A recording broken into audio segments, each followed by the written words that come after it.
अब हम लोग 7 क्लास में पढ़ेंगे यूनिटरी मेथड। तो 7 क्लास और 6 क्लास में भी हम लोग ऐसे क्वेश्चन आएंगे, 8 क्लास में भी पढ़ना है हम लोगों को यूनिटरी मेथड के बारे में। तो बहुत सारे क्वेश्चन इसमें आते हैं। यूनिटरी मेथड भी आपका एक इम्पॉर्टेंट चैप्टर है। तो यूनिटरी मेथड में इस टाइप के क्वेश्चन आएंगे कि 15 पेन का दाम जो है दिया हुआ है कि वह 75 रुपीज़ है, तो 80 पेन का दाम कितना होगा। तो ऐसे क्वेश्चन को बनाने के लिए हम लोग फार्मूला का यूज़ करते हैं। यूनिटरी मेथड में देखना होता है कि पहले 2 ठो क्वांटिटी होगा। एक ठो मान लिया कि ये जो आपका दिया हुआ है कि 15 पेन्स है और 75 रुपीज़ है। यहाँ 2 ठो डिफरेंट क्वांटिटीज हैं, एक ठो पेन है, एक ठो रुपीज़ है, ठीक है। तो उसी प्रकार आपको दिया हुआ है कि इतना पेन्स है तो कितना रुपीज़ होगा। तो ऐसे क्वेश्चंस में हम लोग सबसे पहले आप लोग देख लीजिए कि दोनों कौन कौन से क्वांटिटी है। चाहे फिर एक ऐसा देगा कि जब 15 पेन का दाम आपका 75 रुपीज़ है तो 100 रुपया में कितना पेन मिलेगा, ये पेन यहाँ पर पूछेगा। ऐसा क्वेश्चन हो सकता है कि 8 पेन का दाम बताइए, 80 पेन का दाम बताइए, या फिर 100 रुपीज़ में कितने पेन मिलेंगे, ऐसा क्वेश्चन होगा। तो क्वांटिटी को पहचानिएगा सबसे पहले कि एक ठो तो आपका दे देगा, शुरू में आपको दिया हुआ रहेगा क्वेश्चन में कि 15 पेन है, उसका दाम आपका है 75, तो कहेगा कि 80 पेन्स का दाम बताइए कि 80 पेन्स का दाम कितना होगा। या फिर क्वेश्चन आ सकता है कि आपका 100 रुपीज़ में कितने पेन्स होंगे। और देखिए एक तो दूसरा क्वेश्चन मान लिया कि आप देखते हैं कि यूनिटरी मेथड में एक ऐसा होगा कि एक तो क्वांटिटी मान लीजिए कि इसको x इसको y, माने पेन जो है आपका x है और उसका कॉस्ट जो है आपका y है। तो x एंड y दिया हुआ हो तो यहाँ पर देखने से ही आपको पता चलेगा कि यदि x का वैल्यू बढ़ता है तो y का भी वैल्यू यदि बढ़े तो उसको हम लोग डायरेक्ट वेरिएशन कहते हैं। एक ठो होता है डायरेक्ट वेरिएशन और एक ठो होता है इनवर्स वेरिएशन, ठीक है।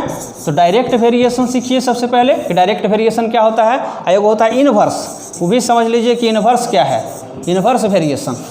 तो इनवर्स वेरिएशन का मतलब है कि यदि x का वैल्यू बढ़ता है तो y का वैल्यू घटता है।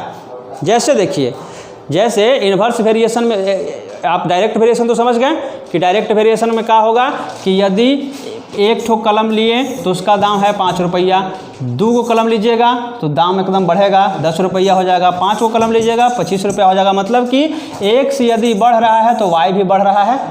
तो इसको आप बोलिएगा डायरेक्ट वेरिएशन। x का दाम बढ़ने पर y का वैल्यू यदि बढ़ जाता है तो उसको हम लोग डायरेक्ट वेरिएशन कहते हैं। और इनवर्स वेरिएशन क्या होता है, इनवर्स वेरिएशन में होता है कि यदि x बढ़े तो y घटे। जैसे देखिए, यदि आपको कोई काम करने में 10 ठो मजदूर लगा रहे हैं तो वह उसको 2 दिन में समाप्त करेगा। यदि 10 मजदूर किसी काम को 2 दिन में समाप्त करें तो यदि हम लोगों को एक ही दिन में यदि उस वर्क को समाप्त करना है तो हम लोग क्या करेंगे, एक ही दिन में वर्क को समाप्त करने के लिए हम लोग मजदूर की संख्या बढ़ा देंगे, यानी 20 मजदूर जो है उसको एक ही दिन में समाप्त कर देगा। और या 5 मजदूर मिल जाएगा तो उसको 4 दिन लगा देगा। यहाँ देखिए, मतलब 10 मजदूर था, 10 मेन, उसको 2 डेज, यहाँ डेज है तो मेन और डेज की जो बात आएगी कि जब यहाँ पर 10 मेन है तो 10 मेन उसको 2 डेज में समाप्त कर रहे हैं। तो यदि एक ही दिन में हम लोग को समाप्त करना होगा तो मजदूरों की संख्या बढ़ानी होगी, यानी 20 मेन हो जाएगा। जब ई बढ़ा तो ई घट रहा है, और ई जब आपका घटेगा तो ई बढ़ेगा। इसको देखिए कि 10 था तो 10 से यदि हम लोग 5 कर देते हैं, 5 मजदूर आएगा तो उसको 4 दिन लगाएगा, ठीक है। ऐसे क्वेश्चन होंगे जिसमें x का वैल्यू बढ़ने पर y का वैल्यू घटता है या x का वैल्यू घटने पर y का वैल्यू बढ़ता है, तो इसको हम लोग इनवर्स वेरिएशन कहते हैं, ठीक है। डायरेक्ट वेरिएशन समझ गए।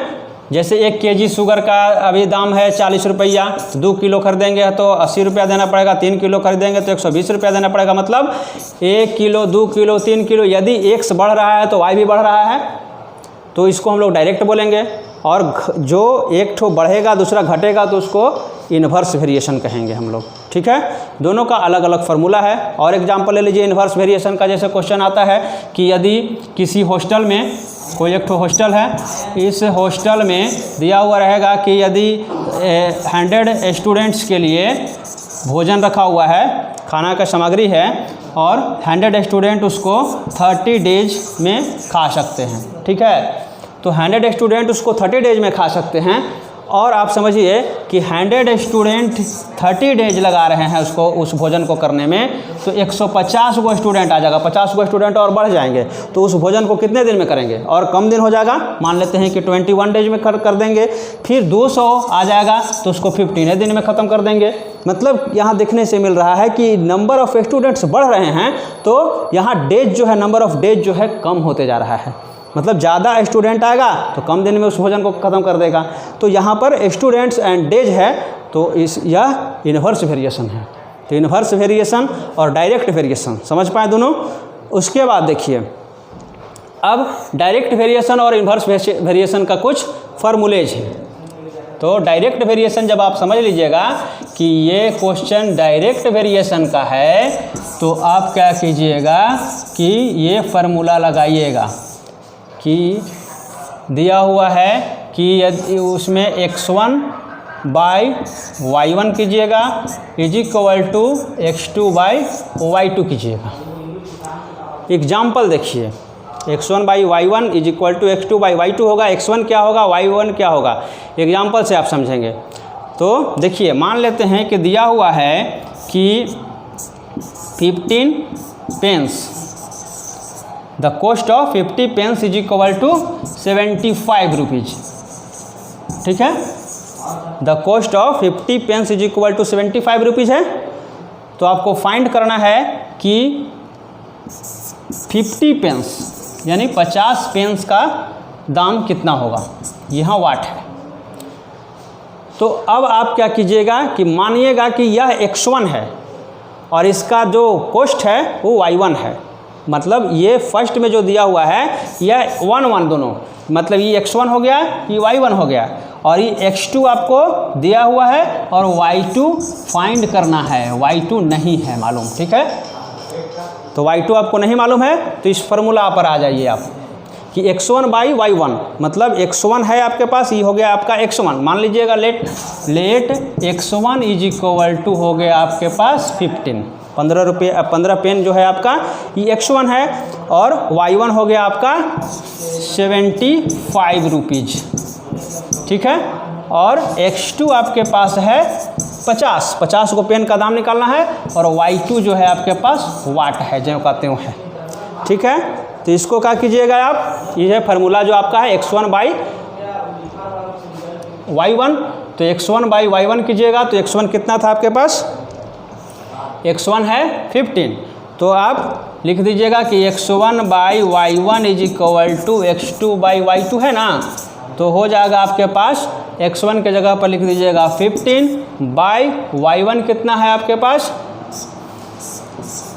75, और x2 आपके पास दिया हुआ है 50 और y2 नहीं है, तो y2 जो कहते हो लिख दीजिए।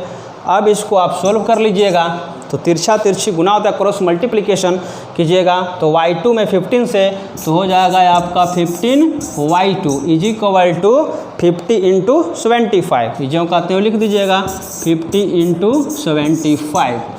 अब y2 इज इक्वल टू आपका निकल जाएगा कि 50 इंटू 75 बाई आ जाएगा यहाँ पर 15, तो इससे इसको कैंसिल कीजिएगा 5 टाइम्स, तो हो जाएगा कितना 250 रुपीज़। यानी आपको मिलेगा यहाँ कि 15 पेन्स का दाम आपका 75 रुपया था, तो 50 पेन का दाम जो हो जाएगा आपका 250 रुपया हो जाएगा। समझ गए, ऐसा क्वेश्चन आपका डायरेक्ट वेरिएशन का है। तो डायरेक्ट वेरिएशन समझ गए। अब इसी प्रकार आप इन्वर्स वेरिएशन समझिए कि इन्वर्स वेरिएशन क्या होता है। तो इन्वर्स वेरिएशन है, देखिए इन्वर्स वेरिएशन में भी वैसे ही आपका फार्मूला एक दिया हुआ रहेगा।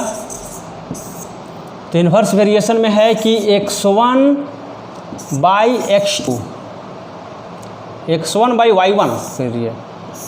देखिए ये है आपका फार्मूला यहाँ पर कि x1 into y1 is equal to होता है x2 into y2। x1 into y1 is equal to x2 into y2, वहाँ पर था आपका बटा में, यहाँ x1 बाई y1 और x2 बाई y2, तो यहाँ पर है इंटू में, मतलब x1 into y1 is equal to x2 into y2, तो हो जाएगा आपको x1 बाई, यहाँ से कर लीजिएगा x2 को ला दीजिएगा नीचे, तो x1 by x2 is equal to हो जाएगा आपके पास y2 बाई y1, ये हो जाएगा फार्मूला। ठीक है, या डायरेक्ट आप इससे भी बना सकते हैं। जैसे एग्जाम्पल से देखिए, एग्जाम्पल में है कि यदि हॉस्टल वाला एग्जाम्पल ले लेते हैं कि 50 स्टूडेंट्स के लिए किसी हॉस्टल में आपका 40 डेज का फूड मटेरियल है, यानी भोजन सामग्री है। 50 स्टूडेंट उसको 40 डेज में कर सकते हैं, तो दिया हुआ रहेगा कि 80 स्टूडेंट्स मतलब 30 स्टूडेंट्स और आ जाएंगे तो उसको कितने दिन में ख़त्म कर देंगे, ऐसा क्वेश्चन होगा। तो यहाँ पर आप मान लेते हैं कि ये जो है आपका x1 है और 40 डेज है आपका y1। x1 हो गया आपका 50 स्टूडेंट 40 डेज में उसको खा सकते हैं, तो 80 स्टूडेंट उसको कितने दिन में खा सकते हैं। तो ये आप तो समझ सकते हैं पहले इसको अपना सेंस से कि यह इन्वर्स वेरिएशन का क्वेश्चन होगा। काहे कि ज़्यादा स्टूडेंट आएगा तो कम दिन में उस भोजन को कर लेगा, इसलिए ऐसा क्वेश्चन जो होगा इन्वर्स का है, तो इन्वर्स का फार्मूला लगाइएगा आप। मान लीजिए इसमें भी आपका कि x1 है आपके पास कितना, x1 इज इक्वल टू है 50 और y1 इज इक्वल टू दिया हुआ है 40 डेज और x2 है आपके पास 80 और y2 फाइंड करना है। तो इस फार्मूला पे बैठा दीजिए, तो x1 हो गया आपका 50 बाई x2 है आपके पास 80 is equal to y2 by y1 होगा, y2 बाई y1, तो y2 आपके पास नहीं है तो y2 जो कहते हैं, और y1 कितना है आपके पास 40, तो यहाँ पर 40 लिख दीजिए। ठीक है, तो इसको सॉल्यूशन कीजिएगा, तो क्रॉस मल्टीप्लिकेशन तो हो जाएगा आपके पास 80y2 is equal to 40 into 50। ठीक है, 80y2 is equal to 40 into 50, तो यहाँ से आप निकालिएगा y2 इज इक्वल टू, तो y2 हो जाएगा 40 इंटू 50 बाई 80, तो इस 2 टाइम्स हो जाएगा और यहाँ पर हो जाएंगे आपको 25, मतलब मिला आपको कि 25 डेज में वह उसको उस भोजन को कर सकते हैं, मतलब 25 डेज आएगा। ठीक है, तो इस टाइप से आप प्रोपोर्शन और रेशियो का क्वेश्चन मतलब यूनिटरी मेथड का सॉल्यूशन करेंगे।